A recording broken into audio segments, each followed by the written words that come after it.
మనం ఎప్పుడైనా ఒక స్థలం కొనేటప్పుడు లేదా ఒక ఇండిపెండెంట్ హౌస్ కొనేటప్పుడు లేదా అగ్రికల్చర్ ల్యాండ్ కొనేటప్పుడు ల్యాండ్ డాక్యుమెంట్స్ అనేవి ఖచ్చితంగా వెరిఫికేషన్ చేసుకోవాలా. లేకపోతే చాలా ప్రాబ్లమ్స్ ఫేస్ చేస్తాము. ఎందుకంటే చాలామంది హుషారు లెక్కలు చేస్తారు. అంటే కామన్ మ్యాన్ ఏం మాట్లాడలేడు కదా అనేసి డబుల్ రిజిస్ట్రేషన్వి లేకపోతే ఫ్రాడ్వి చేసే అవకాశం ఉంది. కాబట్టి ఇటువంటి చిల్లర వ్యవహారాలు మన దగ్గర జరగకుండా మనం చాలా జాగ్రత్తగా జెన్యూన్ ప్రాపర్టీస్ని మీ ముందుకు తీసుకురావడం జరుగుతుంది. కాబట్టి మనం సంప్రదించండి.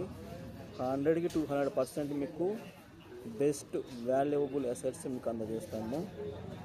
ఎందుకంటే మనది ఒక ఆరిజిన్ రాక్ ప్రైవేట్ లిమిటెడ్ అనేది ఒక ప్రైవేట్ సంస్థ, ఒక ప్రైవేట్ లిమిటెడ్ కంపెనీ.